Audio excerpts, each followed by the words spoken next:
Pessoal, limite quando x tende a 0 de 1 menos Euler elevado a menos x sobre 100 de x. Ok, esse é um limite muito básico, não tem muito estresse. Primeira coisa que nós vamos fazer é desenvolver essa expressão. Essa expressão é a mesma que eu escrever 1 sobre seno de x menos Euler elevado a menos x sobre seno de x. E nós sabemos que Euler elevado a menos x por causa do sinal negativo é exatamente igual a escrever 1 sobre Euler elevado a x, que é o que nós vamos levar isso e vamos substituir aqui. E vamos ter 1 sobre seno de x menos 1 sobre Euler de x vezes o seno de x. Então, essa expressão que temos aqui é equivalente a essa primeira daqui. E o que vamos fazer simplesmente é MMC, porque aqui a base, nesse caso temos seno de x, mas o Euler de x aqui não tem. Devemos ter mesmo o denominador.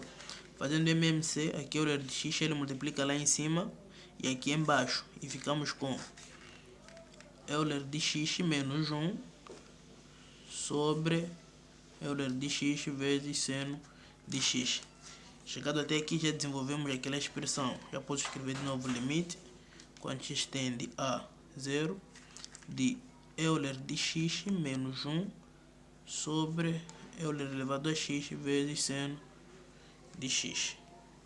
Então, isso que nós temos aqui, vamos usar, aplicar a propriedade de limite. Limite de uma fração é igual ao limite do numerador a dividir pelo limite do denominador. Ou seja, isso é a mesma coisa eu ter limite de Euler elevado a x menos 1, quando x tende a 0, sobre limite quando x tende a 0 de Euler elevado a x vezes seno de x, se existir. Nesse caso, para ele ver a interdeterminação, eu aqui vou dividir por x e aqui embaixo também vou dividir por x. Ou seja, podemos dividir aqui e depois irmos para esse passo. Mas é mais recomendável fazer primeiro isto.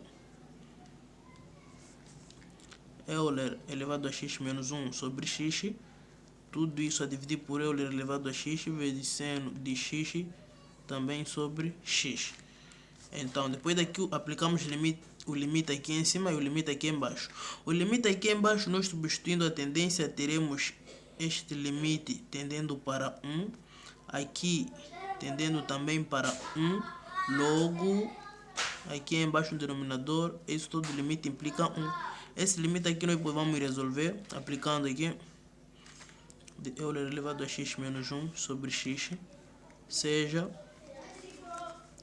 Euler elevado a x menos 1 é igual a 1t, de tal forma que o Euler elevado a x é igual a t mais 1 e o x é igual a ln de t mais 1. Então vamos levar isso, vamos substituir aqui. Teremos limite quando x tende a infinito de Euler elevado a x é igual a t menos 1 é igual a t sobre ln de t mais 1. Então, daqui nós vamos resolver esse limite. Resolvendo esse limite aqui, o que nós vamos aplicar é limite. Vamos dividir tudo isso aqui pelo t. Todo o argumento de limite por t. Eu vou escrever aqui. Terei limite quando x tende a 0. Dividindo tudo isso pelo t. T pelo t é igual a 1 sobre ln de t mais 1. Dividido por t é a mesma coisa eu escrever 1 sobre t a multiplicar. 1 sobre t a multiplicar por t mais 1 é igual, é a mesma coisa. Então, tendo essa expressão aqui, vamos usar a propriedade de limite para passar esse 1 sobre t lá em cima e depois trocar. Ou seja, limite de logaritmo é igual ao logaritmo do limite.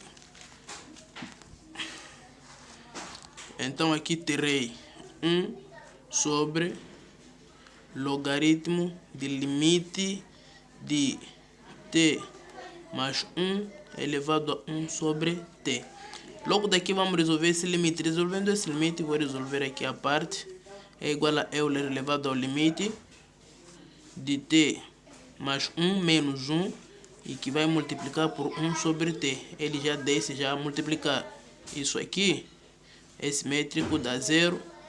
T vezes 1 é igual a 1, 1, a dividir por t é igual a 1, logo é Euler elevado a 1, logo aquele limite elevado a 0 é igual a 1 sobre este limite todo aqui, fico com logaritmo, nesse caso é ln, porque a base é Euler, lá na dedução nós vimos de Euler apenas, e ln de Euler é igual a 1. ln de Euler é igual a 1, 1 a dividir por 1 é igual a 1, esse é o logaritmo de cima. Logo, a nossa expressão que está em causa é esta aqui, em que encontramos aqui o limite. Aqui só nós substituímos a tendência e encontramos 1. E aqui quando resolvemos esse limite também encontramos 1. Logo, o limite é igual a 1, porque 1 a dividir por 1 também é igual a 1. Qualquer dúvida é só colocar aí nos comentários.